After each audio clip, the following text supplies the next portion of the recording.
So, welcome to the G100 Healthcare and Wellness Wing, and it's also Stress Awareness Month for April. And I have the lovely Louise Adams that's with me, which is a fellow peer of the G100 Healthcare and Wellness Wing, and she is covering Wales, I believe. Is it fully Wales? It is. I think I'm the Welsh chair as well, aren't I? Yes, that's right. Yeah, Regional Welsh chair, which I'm more than happy with, which is great. Yes. So, I mean, given that it is Stress Awareness Month, something that's a topic that's really close to my heart. I mean, for yourself, Louise, I mean, first of all, tell us a little bit about yourself, and also, why is it so important for you? Yeah, so it's lovely to see you, by the way, on a bank holiday Monday. This is lovely. So my kind of awareness was quite early, probably like most people. We all have stressful situations when we're younger, but I've always had that kind of ability to bounce back. And quite a few people very close to me are like, Louise, you're like the proverbial rubber ball. Every time there's something stressful, it hits you and you bounce off, and then you're back for more, kind of thing. So I think I've always had that kind of first line understanding of it. But more so, I became a clinical complementary therapist in 2002. I did all my training before then, but I had a very, very stressful situation in work, resulted in being threatened with a gun. So extremely stressful at the time. And I was treated for that stress with PTSD.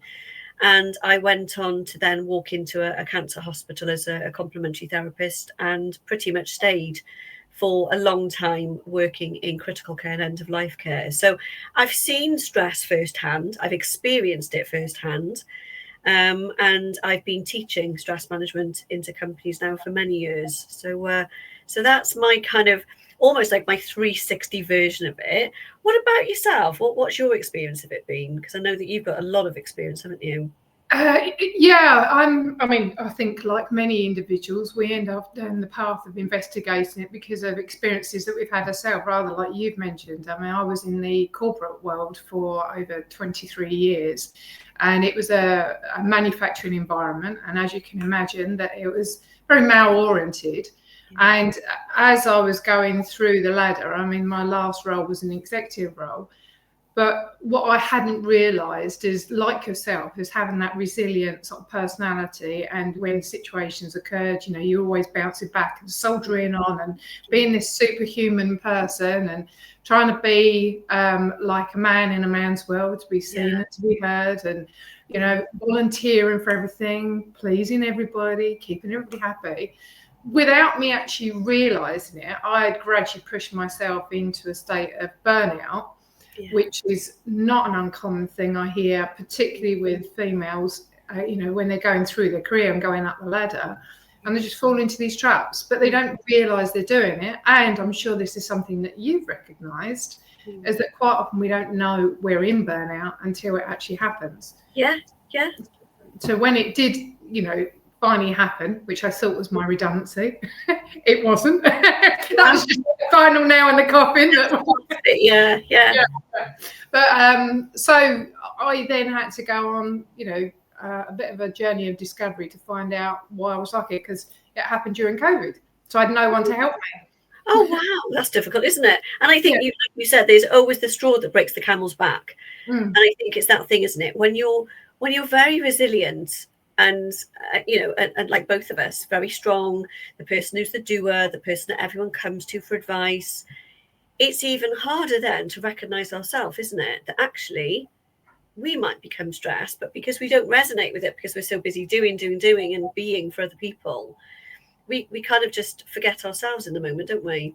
Yeah. And I mean, what's the old saying? Is that you can't drink from an empty cup. Yeah. And, quite often, I mean, I'm sure it's a phrase that you use, but it's certainly a phrase that I use, is that, you've got to put on your oxygen mask first before you put it on somebody else, because you think that you're doing yourself a service by helping everybody, but eventually you get to the stage where you can't help anyone, including yourself. So, I had that conversation with someone this morning, actually. Same thing, I think I wouldn't say there's a differentiation between men and women with this, but there in the conversation I was having this morning, there was very much, and it was more of a cultural conversation I was having with somebody who's in their culture, the women do everything. So the women have to cook and to clean and to be the, the holding, almost like the matriarch, holding everybody together. So they're almost not permitted to buckle either. And I think that's even harder when we look cross-culturally. And it's something that I do is think, my goodness, we think we've got it tough at times, but then we look externally to us and think, actually other people are suffering even more because the expectations are higher and higher and higher and higher. So it's I see it far too much. But the oxygen mask, I literally had that conversation this morning. But some people, strangely enough, take offense to it. Some people say, well, not offense, but there's it's almost like that hesitation of, well, no, I put everyone else's oxygen mask on first because that's what you should do. And it's like, no, step back. Mm-hmm. You've got to put it on first so you can breathe and help other people. But I do see that resistance sometimes, not very often, but I do sense that. What about you? Yeah, I think though it's that immediate response. So if you take, for example, if it's say a child or a member of family, you're thinking immediately you've got to help them. But what you don't recognise that is if you don't help yourself, then you're not going to be able to help them to put that mask on. So it's that moment of reflection. But it's like anything, having that.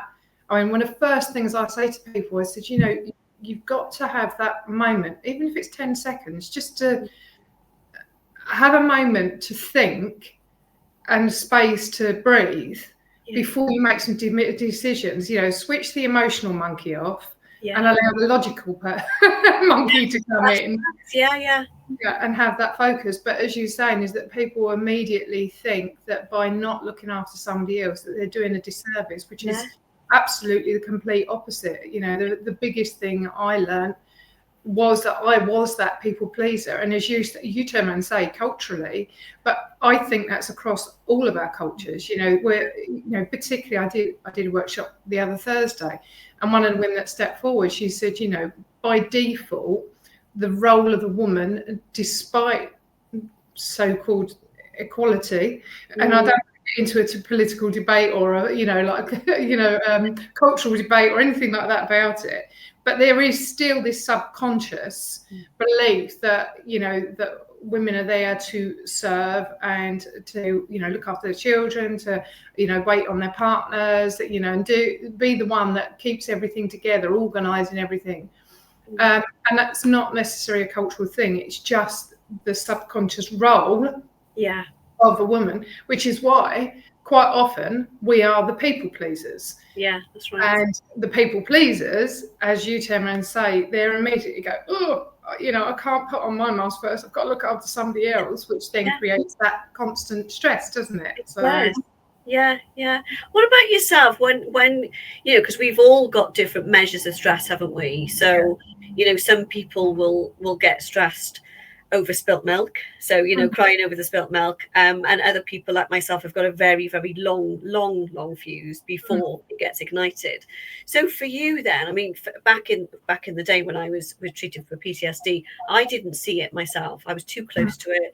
I couldn't see that I was stressed. My symptoms were quite unusual at the time, so I didn't put two and two together. And that's something I'll often work with patients, is especially with my homeopathy work, is 9 times out of 10, the physical conditions that they're coming to me with have been born out of stress. And it's not until we go to the homeopathic consultation with the numerous 50,000 questions that I ask in order to get to the right remedy that people will often say, oh my goodness, it's not until this consultation that I realize I've had years of impacted stress but haven't realized. So for yourself, do you know when you're stressed? Have you got like a barometer that says, time out? Yeah, I mean, it's funny you should say that. I mean, one of the things that I immediately say with my clients is, the first thing you need to do is start creating awareness. Let's start listening to what's going on. So throughout the day, it's checking in with yourself. So you might get up in the morning, you're feeling quite actually upbeat and all good and everything like that. Then there might be little tiny things. It doesn't matter what it might be. As you turn around and said, it might be something minor, like you turn around and said, oh, could you go and take clear up the side, take a cup out, and there's one cup and there's another one over there, and they take the one cup and and like something like that can go, and you're like, like, why didn't you see that there was several cups? Take them all, not just the one. So you've got to be specific about it. But then it might be that you've got a call with someone that you're anticipating it's going to be someone, the person that when you speak to them, like, they immediately put your hackles up. Yes. Or you're going into a meeting, or you might be speaking on the stage, you might be doing something like this that makes you nervous. It's anything, but it's that, as you say, it's just being aware throughout the day. And previously I wasn't aware of it, so things would happen, but they was happening to me. Now I'm aware of things, and I'm checking in and saying, hang on, what's the feeling that's coming up here? Because as you turned around and said, sometimes stress is good. It's there to protect us. That's right. Yeah, absolutely. It's there to protect us. But, we don't have tigers and lions running around all over the place all the time, where we need to be on that constant. But when we start creating awareness of our bodies, listening into what's going on, what's the feeling, what's showing up, with each of those situations, we can then start thinking, okay, then what's actually showing up here, and where's it coming from? Can I possibly do different to manage that in a different way? Change the situation, because you can't undo what's already happened in the past. But no, absolutely. Yeah, but I think the biggest thing that I found is that when I used to walk into the house, because I was anticipating, I used to travel for several days, and then when I come in, I was anticipating in advance that the place was going to be a mess, that I wasn't going to have maybe dinner there. And when I walked in, you've got one on the PlayStation, you've got another one upstairs, another one, and the friendliest greeting I got was from the dogs. so I was ready before I walked in the door, and I was getting angry all the time. And I thought, well, I'm not going to change who they are, but the only thing I can do is change how I behave, because that wasn't for me. Yeah, absolutely. It's one of the biggest things I treat probably is anticipatory anxiety for that reason, because we, like you say, we don't live in that, we're not worried about the saber-toothed tiger anymore, which we know is the stress response story. However, a lot of people are on hypervigilant. They're waiting for the next bit of stress almost. And for some people, and I know quite a few people like this, I almost call them stress junkies, because when they get to a level of like, oh, there's nothing to stress about, they'll find something else. So for some people, it's like perpetual motion. It's like, if I'm not stressed about something, I'm not surviving. There's almost like they match those two together. And very often when I've got those patients in front of me, homeopathically, I'm asking, they'll be talking about their stress and this has happened and this has happened. And I'll say to them, right, just slow down 2 seconds. Where do you feel that in your body right now? And that disconnect, it is huge for some people. They don't make any connection between what's going on in their body and why they come to me in the first place with their anticipatory anxiety. And it's only through that consultation process they're like, is that why I've got IBS? Yeah. And it's like, I'm not medic, but absolutely possibly. There's that direct correlation between the body keeping the score. So mentally, when we've got that constant anxiety state, and you see it all the time now with, and I think it's the way society's dictated, isn't it? We are on a treadmill of life. It's busy, busy, busy. And I think I was reflecting on this the other day, that in lockdown, we had the opportunity, all of us did, to really feel what it was like to step off that treadmill. And I, for one, loved it. I was so in touch with nature because we couldn't drive our cars at the very beginning. I walked 40 miles a week. I found places in my hometown, and I live by the beach, well, not far from the beach. So I live in a coastal town, and hardly ever take time out to be on the coast Yeah. because I'm busy. And yet there I was walking 40 miles a week, finding different coastal paths I didn't know existed. And my cup was full. You know, it's that's the other thing, isn't it? Finding out how we can reduce that stress. Yeah, 100%. And because, I mean, like you, I mean, the saving grace during COVID was that the weather was spectacular. Isn't it? So I think more gardening was done in that year than it's, you know, probably in the last 100 years, I think. And as you say, I mean, it was my saviour. My dog was my saviour because I had to go out walking with her every day, and I would walk for like an hour and a half, 2 hours. Yeah. And where I was walking, when I first went out, the noise was going around in my head, you know, on repeat, you know, all of the interviews, everything that was going on with the work situation. And it was just constant. Yeah. But eventually it stopped. Yeah. And because the noise stopped in my head, I started going, oh, you know, it's like you can notice all the birds that was there, like all the different animals that were in the field next to me, you know, the smells, you know, just being aware of everything around me and being in touch with nature, and, you know, learning how important things like grounding is, and meditation and yoga and all those things that I wasn't doing before because I never had time.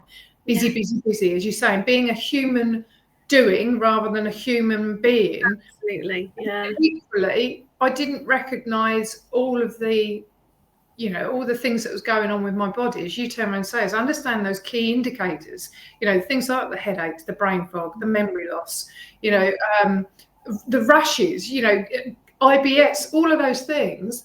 And we see them as individual things where in fact it's actually building up, and eventually that's where it starts to implode. Yeah. And that's why most people, when they go on holiday, if they're living in that constant stress life, the first 2 days they feel sick because they've crashed. Absolutely. It's do you know what? It's so interesting because I did this morning with the lady that's just had an injury, and I gave her a homeopathic remedy for the injury and just said, look, take this for the bruising, and I gave another emergency remedy, which was just in case you catch an illness in the next couple of days, this is for you. And she was like, why would I catch an illness? I said, because you've stopped.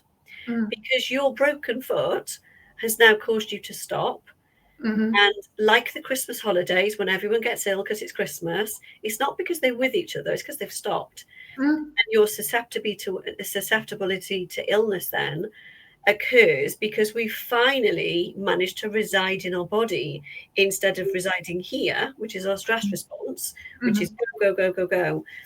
So it was quite interesting to see her reaction this morning. She's like, why would I need that? And I said, well, you might not. Fingers crossed you don't. But it's very common that when we do stop, that's when we get poorly. And that's why most people get ill around holiday season, I'm sure of it. As you just said, you go on holiday, that first 2 days crash and burn almost, isn't it? Yeah, absolutely. I mean, in fact, one of the ladies that I worked with, she was an executive, like she was a doctor of engineering. And she was actually in a meeting, and it wasn't a very good environment anyway. There was a lot of pressure around being a female in the male environment. It was engineering manufacturing, again, something where it's systemic, where, you know, you feel this need to be heard. And she was constantly on the go, and she's run this meeting with all of these engineering directors around the table, and at the end of the meeting she couldn't get out. She just froze, and so she had to be physically carried out of the meeting because her body had just shut down because the stress had got so severe with her. And she wasn't listening to the body. And this is why I cannot emphasize this enough for anybody that's listening to this, is that, you know, do listen to what's going on with yourself, check in with yourself, because with her, it took her a good 6 months before she could get back on track again, because the stress levels had got so severe and she wasn't listening to herself, and her body went, okay, you're not listening to me, So I'm going to do it for you. Absolutely. And that's what you and I do, isn't it? With the people we work with, is educate people on that. And that's probably the biggest part of my work. Apart from physically going into businesses and teaching stress management, I end up by default, really, with my homeopathy patients, educating them on why they've become poorly. And I'd say about 80% of the time, there is a stress response.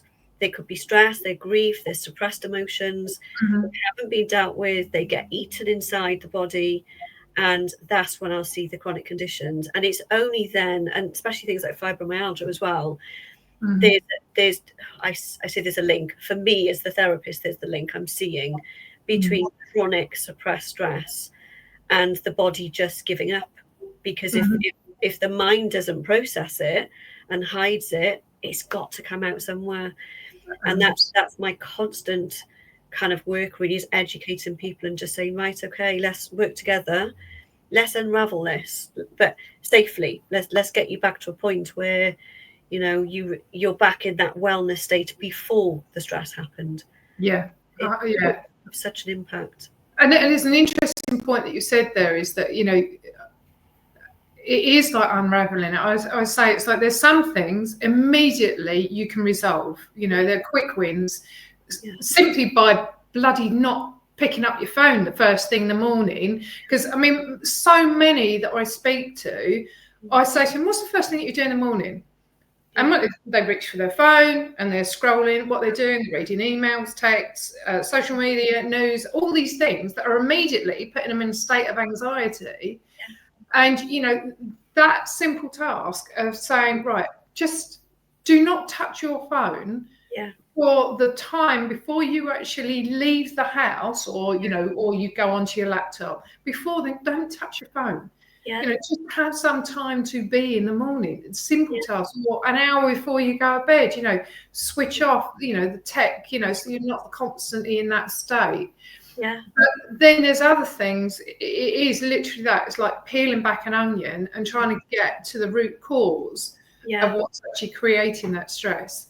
And being able to tackle it. I know, like, I mean, you know, about my background when both my husband and my daughter have got fibromyalgia.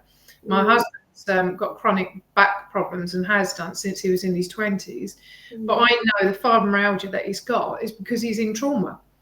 And with my daughter, she had an accident when she was in her teens, and there was also not a very pleasant partner.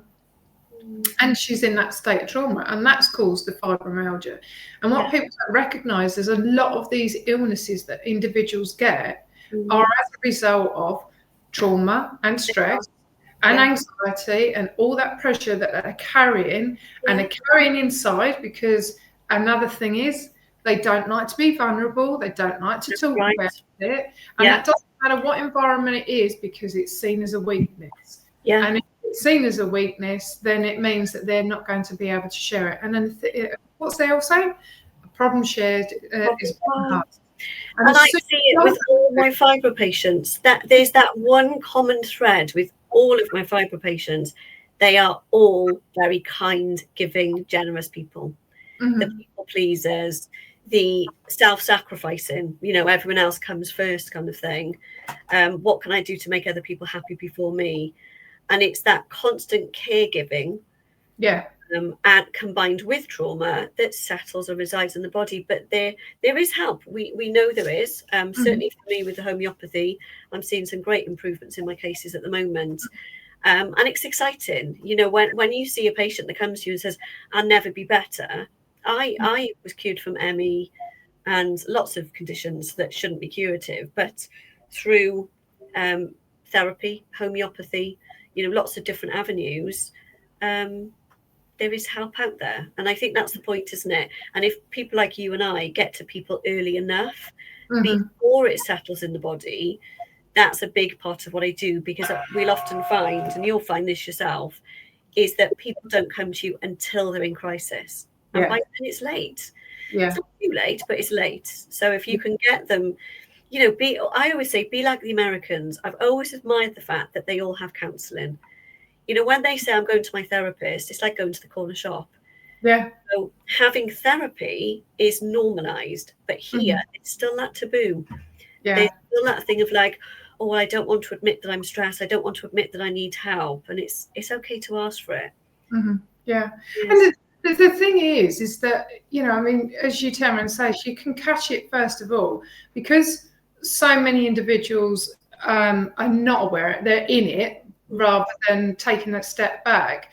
And, you know, for me, the biggest thing for me is that when women are in what I would call sort of emerging roles as managers or leaders and executives as well, if you can help them to avoid or escape the amount of stress that they're in, it's so powerful. And quite often it will also help to elevate their careers, because they don't end up being people pleasers, yes people, not having any personal boundaries, you know, valuing themselves, being vulnerable, all of those things. If you can teach someone to not do all of those things, then they show up so much better as a leader within their environment, whether it's with their personal life or their professional life. And when they're showing up with as a person that's got those boundaries, and when they say yes, they're known for a person that's going to be able to help to do something that is going to be powerful for whatever environment they're in. But if they're saying yes to everything, you know, just to keep everybody happy or to prove themselves, what they don't realise is that they're devaluing themselves. Yeah. So it's a win-win situation. Even, I mean, I did a 12-week stress management course in my community, because we've got a highly deprived area, a lot of depression and anxiety. And two of the individuals in there, they bent over backwards for their children. And when I say children, I'm talking adult children, not young children. And one of them was nearly 40. And the common thread I got is that, oh yeah, well, if I don't do this, they won't love me anymore. If I don't do this, they're not going to respect me. They don't do this. And it was all the reasons why they didn't do it was about what that person would think of them. Yeah. In reality, as soon as you start saying no, and no is a sentence. Yeah. And by the way, you don't have to justify it either. Yeah, that's right. So, and there's ways and means of saying it, but when they get used to you saying no, and whatever, you know, it is, you know, no, it's not my skill set. No, I know someone else can help you though. No, whatever. And also the kids, you're also teaching them to put boundaries in place for themselves too. Absolutely. Yes. If they're behaving in a way, they're going to do exactly the same. Absolutely. And their family, and they're going to, and then so the wheel keeps on going on, or as I call it, the wheel of misfortune. It's the same as saying no thank you as well, isn't it? When people are asking you to do 50,000 things at once. And I've learnt myself over the years, because I used to be a dreadful people pleaser, and I would like to say I'm a recovering people pleaser, because I don't think we ever fully get there. But I think there's that thing of what I learned to say when people are like, can you do this, can you do that, and I say, oh no thank you, not today. And even that was such a good practice to say no thank you, not today. Guaranteed people would say, what about tomorrow then? And you're like, oh, I just need to work on that next bit. But I think as well, we live in a culture of saying sorry, and that's another thing that leads to that, doesn't it? You know, the other day, you know, in the supermarket, I bumped into them and I said sorry, you know, or vice versa. We've got this sorry, and that's something I'm learning now, that when I can't make something because I'm saturated time wise, that I either say no thank you, or I'm learning to say, you know, I can't fit that in today, but here's a new date I can do, but without saying sorry first. Otherwise we're disempowering by constantly saying, oh sorry, I can't do it this day, but I can do it another day. So I'm learning, even in my emails, not to say sorry. And sometimes I'm like, sorry about that, I'll come, and I go, no, don't say sorry, I'll come back to you with a new date, and this is what it will look like. And as you say, those boundaries then become so much more healthy. They really do. Because I mean, as you turn around and said, particularly in business, and you know, like you know, myself and yourself as entrepreneurs, there is this sort of fear that if you say no to someone, that you're going to lose a client or something like that. And the reality is that if they value your service enough anyway, they're going to respect that. And if you turn around and say, look, I'm booked at this present time, but I will be available here, then they're generally okay with that. And do you know what? If they're not your right kind. So respect your boundaries. I mean, I do when I'm not doing working with women. I work in a corporate environment, supply chain, logistics and various other things. And it's really fascinating, corporates. I mean, you probably find this as well because you work with businesses, is that, they take ages and ages and ages to make a decision. And by the time they make a decision, they want you yesterday. And they want it resolved yesterday. It's always. And it drives me nuts. It's like, you've taken 3 months, a year, 2 years to make a decision. And then you suddenly want everything delivered all at once. And you're like, so true. It's we get it with end of year money spends. You know this being self-employed. All of a sudden, especially with the training side of what I do, all of a sudden people have said at the beginning of the year, oh, I'd like training for my staff and and I'll give some quotes. 6 months later, then they want it. And now it's the end of the year spend. So now they're going, oh, I want it now. And it's like, I've only got a few spaces left now. Yeah. It's really to see. Human behaviour is fascinating, isn't it? It definitely is. But, we're coming to a close because I know that you've got a hard stop at 12. And I've also got a hard stop at 12. So this is about setting boundaries. Absolutely. But before we finish off, is there any one key tip that you would give to anybody listening in to help them to manage stress in a better way? Do you know, my key tip is breathing. And it's something I actually, when I'm running courses, I'll deliberately get everyone to set an alarm for a certain time, and we'll all do it together. And I'll say, say for instance, it's at now, I say, right, all set your alarms for 12. And as soon as all of our alarms go, and of course it's that jump into action, which we're all familiar with. So we're all familiar with that stress response to the alarm call. We put the alarm call off at the same time, and then we breathe for 2 minutes. And I just guide them through it. They do it, they feel refreshed, and then we'll set another alarm for an hour later. And I do it in all my courses. So that'd be my best bit of advice. Set yourself an hourly alarm. And when it goes off, take time out and breathe just for 2 minutes. What about you? I absolutely love that. That's one of my tips as well. It is a favourite of me, especially, when you're at the desk all day long. It's so important to have that moment. And you'll actually function so much better because you have more clarity, more focus, and you'll have better decision making. So that helps you from that side of it. And from my side of it is that when someone asks you to do something, just stop. Yeah.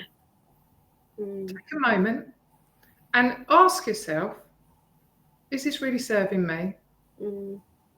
And if it's not, then it's okay to say no, thank you. Yeah, that's it. Yeah, perfect. So, but thank you ever so much. And it's been absolutely lovely speaking with you again, Louise. It's always lovely. Brilliant. We couldn't be further from each other, actually. I'm on the Isle of Sheppey, she's in Wales, so we're sort of like different sides of the apart. Yeah, so, but equally lovely places. And hopefully you get a chance to enjoy the rest of the afternoon. And the weather is coming out for me. So fingers crossed. It's not too bad here, actually. We've still got blue sky. Yeah, I can see blue coming through, so I'm going to be sitting in my garden or going for a walk with the dog. So enjoy. Anyway, you take care, my lovely, and have a fabulous week. Brilliant. See you soon. Cheers. Ta. Take care. Bye.